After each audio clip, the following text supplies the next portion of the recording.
welcome back to Soundbites, show about good people doing good things in the local food and drink industry.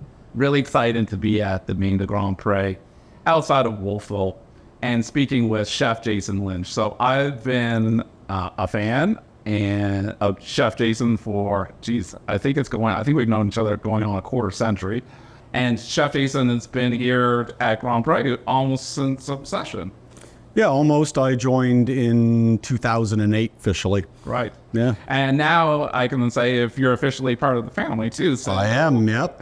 So you're married to Beatrice, who's now the CEO of the company. And obviously you have a family together. And so it's what I love about it, and maybe you can explain too, is that it is truly a family operation. Oh, 100%. It's... Yeah, so Beatrice's brother, Jurgs, the winemaker, his wife, Cecilia, oversees direct-to-consumer sales, retail wine shop. And then I run a multitude of different things. I've moved kind of away from my chef role, making room for good people that were up and coming, and have more focused on operations the past few years. And yeah, Beatrice is leading the company forward, taking over from her dad. Yeah, amazing. And I think obviously Hans Peter played an important role in our community, our food and drink community, in terms of raising the bar and saying, well, we all can do better. And I think it's been followed soon. And I think there's been a lot of interesting things happen within the space here over the last few years. So what are when you, as a customer coming to Grand Pré, what are the options that you have in terms to experience the hospitality here? Yeah, so things have changed a lot because Grand Pré, 23 years now in operation. So the original vision, you're right, Hans Peter wanted to push the needle forward. He did a lot for the awareness of food and beverage in the province. But since then, the industry's changed a lot. So Grand Pré itself has changed over the years along with it.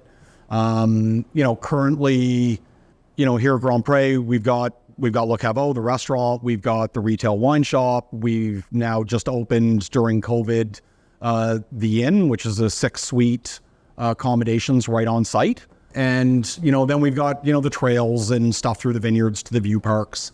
So over the years, it's morphed a lot, where in the early years, it was very much just kind of standalone, really trying to expand the experiences for the guests. The daytime, for most guests that are coming, the restaurant is much more casual, conducive to just coming, having a glass of wine, sitting on the patio, charcuterie and cheese, mussels, chowder, the classics, really approachable, focused on local product. Our dinner service tends to be a little more elevated. Years ago, we all used to call it fine dining, but that's not really the case anymore. And then, our retail wine shops changed a lot too, where in the early years, it was just a lot of groups and tastings. Now it's moved into very much using the rest of the property and expanding on the by the glass program for those people that just want to come and have a glass of wine, aren't necessarily interested in the formal tasting.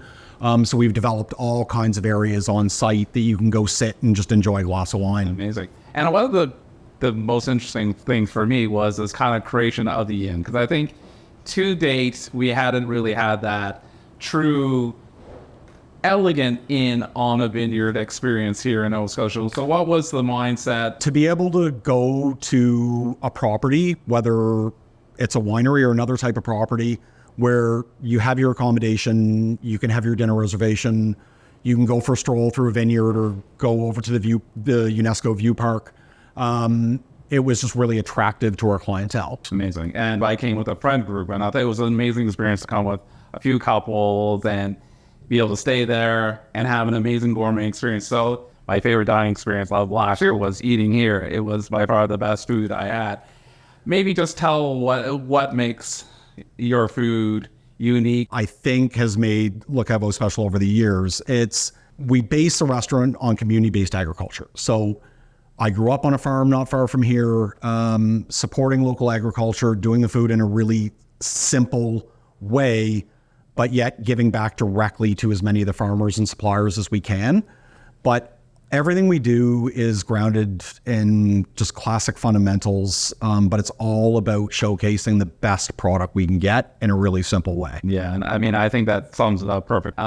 It's really about ingredient-focused cooking when I find I'm here. The team that's come on board have been here for years and have completely bought into that program, have personal relationships with every farmer that I introduce them to now. And that's important. They specifically grow for us. Amazing. So I have a glass of their small lot Chardonnay in front of me. Jason's going to bring out a dish for me to try. I'm really excited to see what's local and seasonal and being served at Le Cabo. And now that we're back, we're going to focus in on the food. So what do we have in front of us here? Really simple dish, but one of my favorites throughout the whole year is just cream chanterelles on toast in simple form.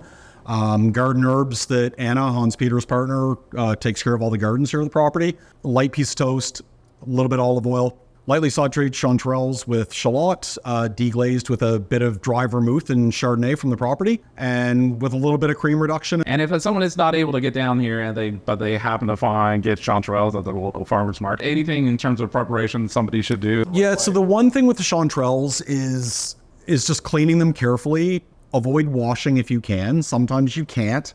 But if you do have to, what we refer to as float them, put them in water to get rid of some of that particulate, add lots of ice to the water. The colder the water, the less the mushroom will take on. The key with chanterelles is if you over saute them, if it's too high a heat, they'll become bitter. Right. So just keep your saute low, like medium to low heat. Gently saute them. Yeah, and then you'll bring out the best aromatics in them that way. Amazing. So I'm going to dig in, and I'm going to have it with this Chardonnay, and I'm going to guess it's going to be a pretty good pairing. So I'm going to have a bite.